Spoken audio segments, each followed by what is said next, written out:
Olá pessoal, a partir de agora começa o programa Play no Enem em parceria com o Claretiano Rede Educação. Um programa feito especialmente para quem quer se preparar para as provas do Enem e ingressar em uma universidade. Aqui, além das aulas que são ministradas pelos professores do Claretiano Colégio, você fica por dentro das informações sobre o Enem. E você que ainda não decidiu qual curso escolher, fique ligado na dica de hoje.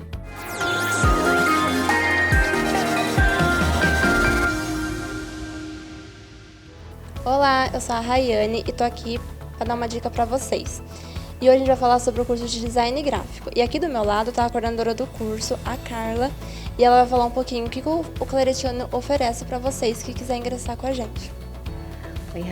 Oi, Rayane. O curso de Design Gráfico, ele é um tecnólogo de 2 anos, então é uma graduação que acontece num período de 2 anos. Onde o aluno ele aprende na prática a desenvolver a parte de produção gráfica, sinalização, editoração, ilustração, tudo que envolve essa parte do design gráfico. E sobre o mercado de trabalho? Como o curso ele na sua maioria, prática, né? Então, eles atendem clientes reais através de extensão curricular e através dos projetos que os professores desenvolvem. O designer, quando ele se forma, ele pode trabalhar também numa empresa de marketing, ele pode trabalhar em estúdio de design gráfico, em estúdio de produção de áudio e vídeo, em gráficas, tudo que envolva essa parte de produção. Ficou interessado? Quer saber mais? Acesse o site do Claretiano.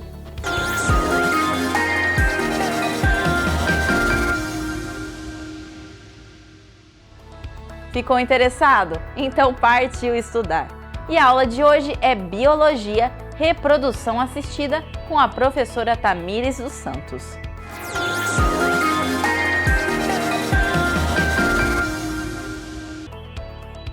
Olá pessoal, meu nome é Tamires dos Santos, eu sou professora do Claretiano Colégio e também do Claretiano Centro Universitário e hoje nós estamos aqui para mais um episódio do Play no Enem, um assunto voltado para a área de Biologia.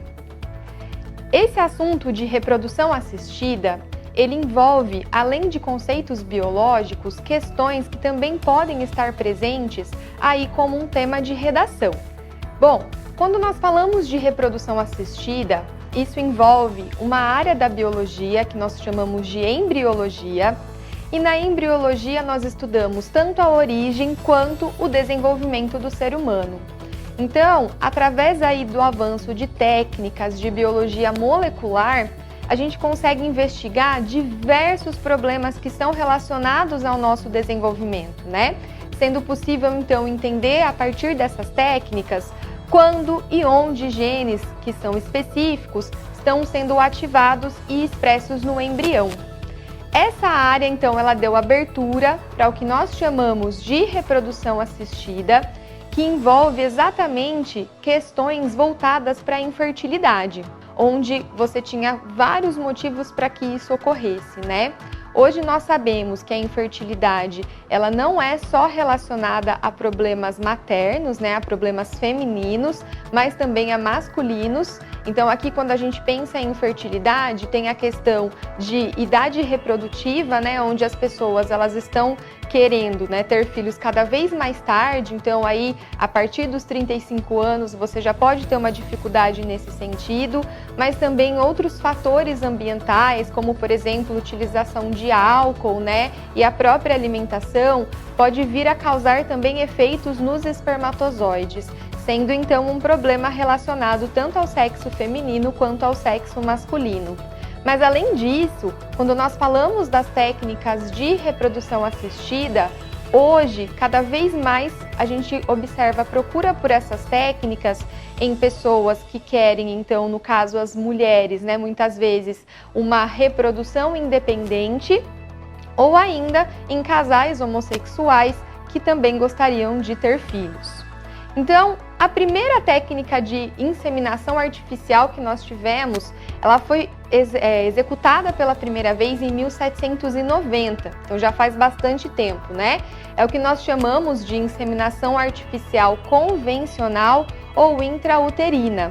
Ela é uma técnica de baixa complexidade. Então, como ela era efetuada?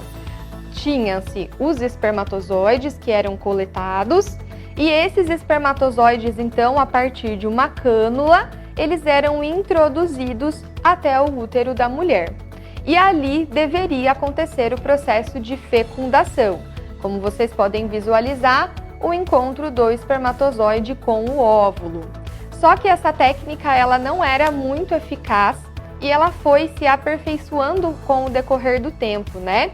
Então, tiveram aí técnicas associadas à questão ovulatória, para que você realmente fizesse a inseminação artificial no momento de ovulação, e também um preparo desse sêmen, desses espermatozoides, para que você tivesse uma maior qualidade desse material. Passando por essa técnica, nós temos uma que é atualizada, né, que é utilizada atualmente, que nós chamamos de fertilização in vitro. Então, a primeira aconteceu em 1978 e foi um marco aí muito importante para a medicina reprodutiva. Só que nesse caso, a gente já está tratando de uma técnica com uma complexidade mais alta, como vocês vão ver.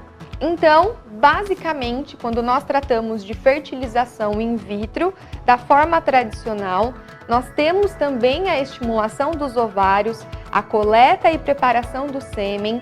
Só que essa situação de fecundação, como o próprio nome já diz, ela acontece in vitro, né? Ela vai acontecer em um vidro. Hoje, normalmente, são utilizadas as placas de Petri para que isso ocorra.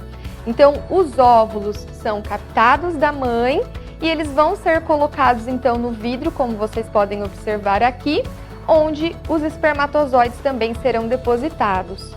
De forma tradicional, era aguardada a fecundação naturalmente nessa situação.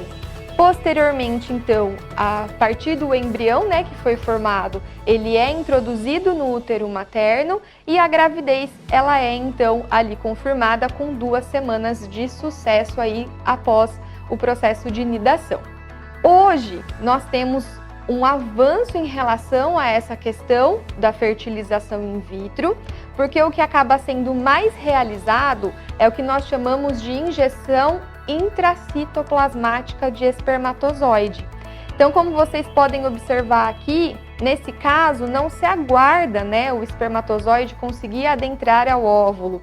Você faz uso então do microscópio, ó, aqui está a placa, e a partir então dessa observação você injeta o espermatozoide dentro do microscópio para ter certeza realmente de que o processo de fecundação aconteceu e depois você consegue acompanhar então a divisão celular, como vocês estão visualizando aqui. Dentre essa questão de implantação do óvulo, então no caso aqui já do embrião, né, na mãe, da transferência, a gente já tem algumas questões relacionadas principalmente da parte ética, tá? Justamente para que a gente tenha uma ideia de quantos embriões nós podemos implantar. Então, de acordo com a legislação brasileira, uma mãe de até 35 anos, ela vai poder receber no máximo 2 embriões, tá? E essa quantidade de embriões, ela vai aumentando de acordo com a idade. Então, de 36 a 39 anos são possíveis serem implantados 3 embriões e acima de 40 anos, 4 embriões. Relacionando essa questão de quantidade de embriões que podem ser implantados, então, nós temos também a condição do diagnóstico pré-implantacional. Então, nesse caso, quando a gente pensa em quantidade de embriões, o que acontece? Muitas vezes você pode ter uma gravidez múltipla e essa gravidez múltipla, dependendo da situação, os pais inclusive vão ter que fazer uma escolha, né? Se eles vão manter essa quantidade de embriões mesmo. Então a gente já vê aí na televisão pessoas onde acabam tendo até 5, 6 filhos, né? Por conta dessa técnica, ou se vão reduzir, né, a quantidade de embriões que vão continuar no processo de gestação. Então aí a gente tem um grande problema moral também envolvido, né? E pensando nessa questão do diagnóstico pré-implantacional, então você consegue realizar um diagnóstico deste embrião anteriormente à sua implantação no útero. Normalmente, quando isso acontece? Quando você tem algum risco genético reprodutivo envolvido, né? Então, em relação aos pais, para que eles realmente tenham filhos saudáveis. Só que aqui você vai, então, a partir desse diagnóstico, selecionar embriões que estão isentos, então, de determinada condição genética, para que você transfira realmente apenas os embriões saudáveis para o útero, né? Qual que é o principal objetivo desse diagnóstico? Que realmente você só transfira embriões que tenham a quantidade normal de cromossomos para que essa gestação então possa continuar, né? Só que aqui a gente tem uma outra questão envolvida que é justamente a seleção, né? Então você tem uma seleção prévia aí envolvida. Então, como vocês podem observar aqui, como isso é feito, né? Você faz essa técnica então de diagnóstico pré-implantacional a partir de uma das fases, que é a fase de blastocisto.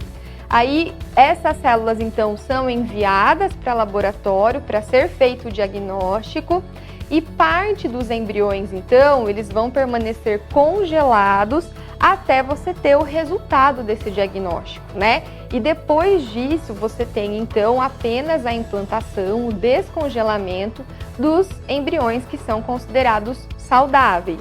Aí entra outra questão, que é justamente a questão dos embriões permanecerem congelados.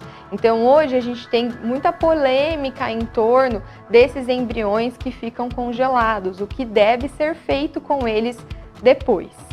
Dentre os fatores aí que é importante para a gente refletir sobre o diagnóstico pré-implantacional, uma das questões é justamente em relação ao sexo, tá?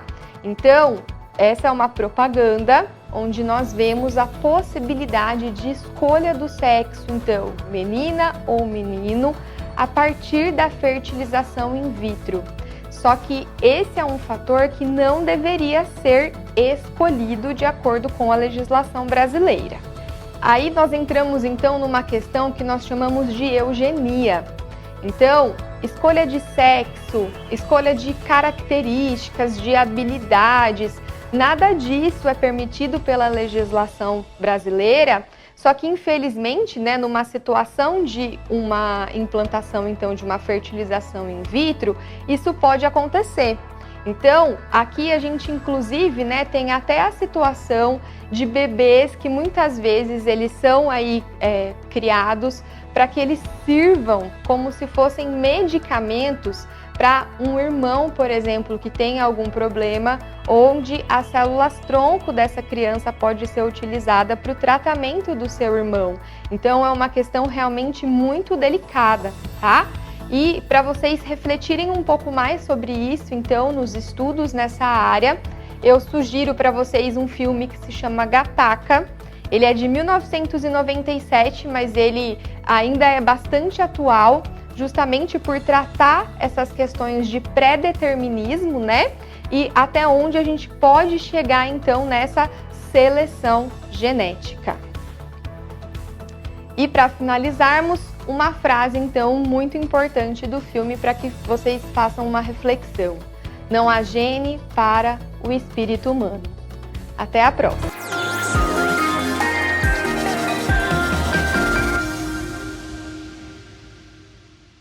Mais uma dica para vocês: façam pequenas pausas durante a prova. Bom, por hoje é só, pessoal, e amanhã tem mais.